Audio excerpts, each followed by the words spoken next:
Deontay, big peace and blessings to the collective. Rahu in the seventh, Ketu in the first. What is the purpose of this alignment?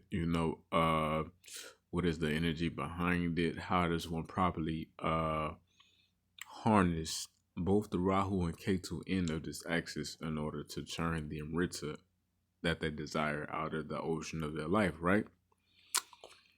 So, first of all, what this axis is speaking to, in my interpretation, is confusion, confusion and imbalance in relation to one's identity and root within self versus you know, others, the partners, those who reflect, or who mirror the aspects of yourself that you can't see back to you. You know what I'm saying? Just going off on a quick side note, tangent or whatnot, right? Uh, you only attract what you are. I know some people don't necessarily want to believe that or abide by that, or oh, he was a narcissist and he was such a terrible human being and yada yada yada. I'm nothing like him. Like, though he might be all of those things that you said, like it's some commonality. There are some things that uh there's a likeness about that particular dynamic that was able to bind two individuals together willingly, right? There was something about him or her, or you feel me, that other being that resonated within you and allowed you to hold or to stay within that particular space for however long that you decided to stay within it, right? So when it comes to the seventh house, people often say it deals with open enemies, and it's not even really that it's open enemies. It's just that it's people who are reflecting back to you the truth of who you are. The more suppressed aspects, or the aspects of yourself that you can't necessarily see. You feel me? You can't see if you have breadcrumbs on your face, or you know what I'm saying, peanut butter jelly stains on your beard, or you feel me, you can't see these things because the folk you don't you your head can't focus on your head. You can't focus on yourself. You feel me? Your eyes are oriented outward. You know what I'm saying? So you can see these qualities in other people. You know what I'm saying? You can see if somebody got a piece of doodle on their beard, or nigga might been eating a little ass for too long or whatnot. You can see these things on other people, but you can't necessarily see these things about the self, right? Until they're pointed out by others. You know what I'm saying? And until you get into a partnership dynamic or a relationship with somebody else, and they can say, hey, uh you do this, and I don't like it when you do that, or you know what I'm saying, you always this, or you feel me, to where they call out aspects of yourself that you're pretty much you're pretty much unconscious of, because it's just regular to you. It's just who you are. It's just what you're used to, right? And that definitely can show the K2 in the seventh situation. I'm not K2 in the seventh, but K2 in the first. You feel me? The person can have a degree of unawareness about the self, to not being to questioning the identity, or to the identity being somewhat kind of not rooted enough, or not understood enough. You feel me? Uh on the upside though, with K2 in the seventh, it can make a person very headstrong. You know what I'm saying? Self-reliant, you know. They could be a bit of a loner at times, or maybe throughout the life or whatnot. They can be a bit of a person who, you know, uh it's not like they're seeking solitude. It's just who they are. They're just their own character. They're not out here trying to copy nobody, or ride somebody else's way. They're very much so individualistic. It can give a person it can K2 and seven. I've noticed it can give a person a good degree of bodily mastery, as well, or bodily energy, virya. Whether they was into some type of sport, or martial art, or whatever.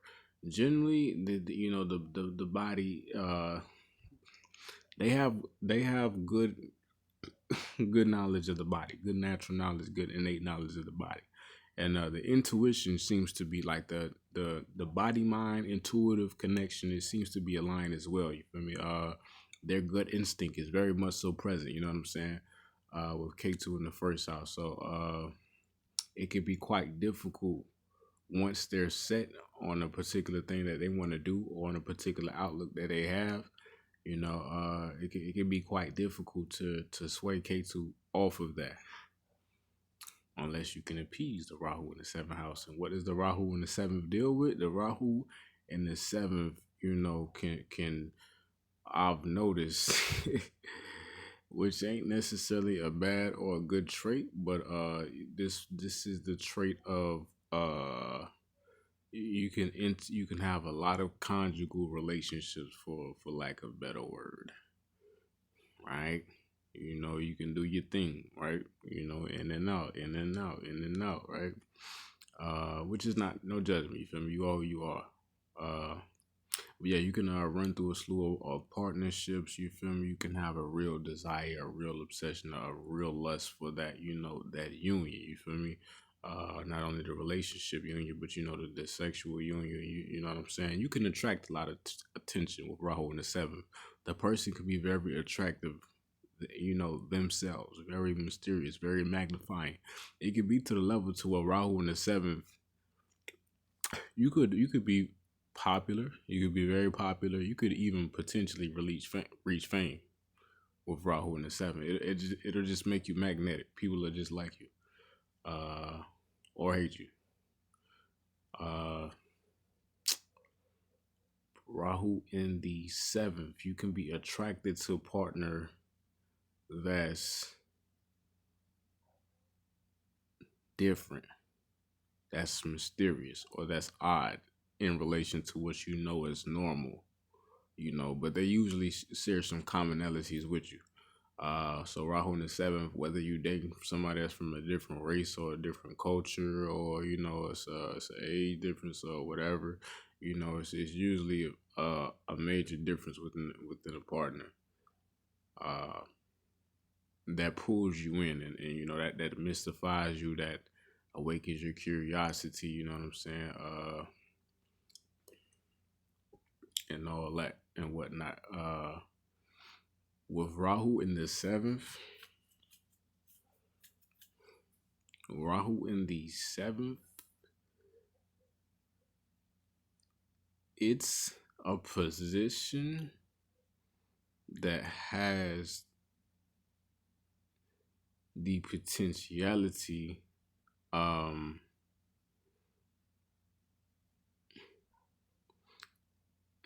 brain fart, just major fucking brain fart. Let me just scratch the old shit. Okay, so K2 and Rahu, how does one, balance this particular axis? How does one, what I'm saying, ease out the difficulties that I found with their Rahu and Ketu, right? So,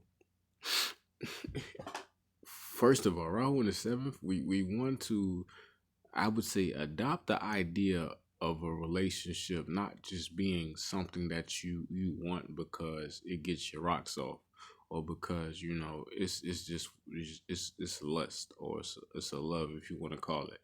It's actually a great chance to show you aspects about yourself that you're not necessarily aware of, with K2 in the first, to awaken you to other aspects of your identity, to help you understand what aspects of myself do I need to let go, do I need to chop off, or do I need to detach from, and what things within myself is okay to cling to or reinforce, right? It can show you how to, how to come to a more stable ground within your personality or whatnot. Relationships, encountering others, it's not necessarily always going to be the most, as we all know, no matter what Rahu Ketu you got, it's not necessarily always going to be the most easygoing experience. But with the proper person who's willing to make a commitment as well, right? And with the proper patience, discipline, application, and endurance through, hardship, in the end, it can give, bliss, long lasting stability and foundation within the union or whatnot, right? Uh, Rahu in seventh can also track, you can probably attract crazier than normal people, erratic people, you know what I'm saying? People that, might want to fuck you over or, kind of got a volatile streak about them, you know. Uh, what else? But back to what I was saying, to mitigate this axis, I feel like yoga definitely for this axis is like for any axis is great. Is I mean it's for whatever the fuck placement, yoga is ultimate, at least to me. But for this axis, the reason that I say this is because it's going to really help mitigate and ease out the energy of Rahu in the seventh house. Rahu is like Saturn, but Rahu really needs Saturn. Rahu just needs to be more patient and more deliberate about its desire and how to approach it. Rahu doesn't need to just jump out and just let obsession take over, or you feel me, to just to just rush and try to accomplish the task or to get the partner, you feel me, or to just jump into situations. That's how you get your head chopped off, you feel me.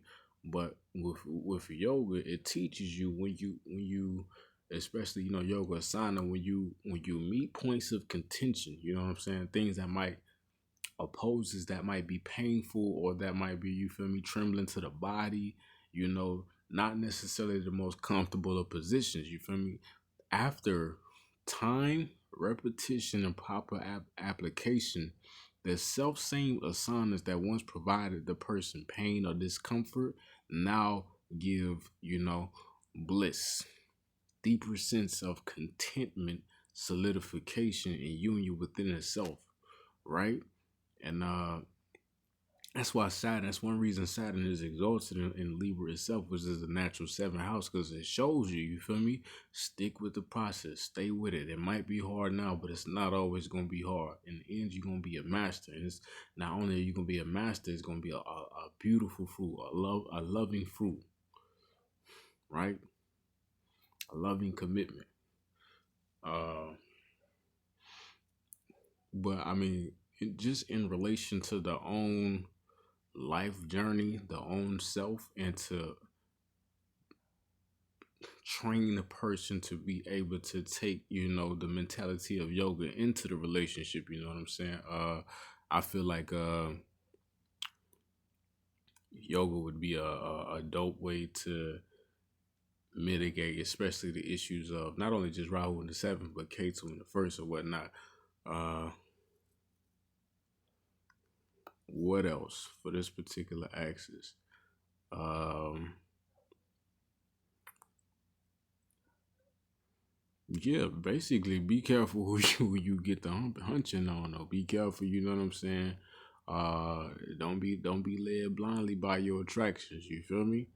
And don't. And it depends on which end would be more heavier. So if you got more planets, if you got planets situated with K2 and no planets situated with Rahu, or if you got planets that are more aspect the position of K2 than Rahu, or vice versa, or whatnot, is going to give a different, a differing flavor, a differing extreme. You know what I'm saying? Uh, it's going to give a differing level in the seesaw, right? Depending on which end is more intensified or whatnot. Uh, if the K2 end can become more intensified, then the person pretty much can be incorrectable in a way. They're them. They're gonna do what the fuck they want to do. You know what I'm saying? They can kind of have like a K2 in his first can kind of come off as weird. It can kind of come off as not only just headless, but just like the person can often be childish in a way. The personality is not properly presented or structured as we would expect it to be in modern society, if that makes sense, right? Not to say that they just autistic or anything like that, but Ketu in the first house, it can present that issue to where they don't necessarily keep up the appearance or the personality in a professional fashion, right? K2 in the first, did I say you can give like a strong intuition? Strong intuition, strong body mind connectivity, exercise, some form of physical regulation, you know what I'm saying? It would definitely be great for these individuals. This is K2 in the first. I mean, a person has the potential to be a fucking personal trainer or a physical coach of some sort. Of course, depending upon the structure of the rest of the chart. But with K2 in the first, it can make a person able to get into those type of spaces and whatnot. K2 in the first, impulsivity and self action, thoughtless action.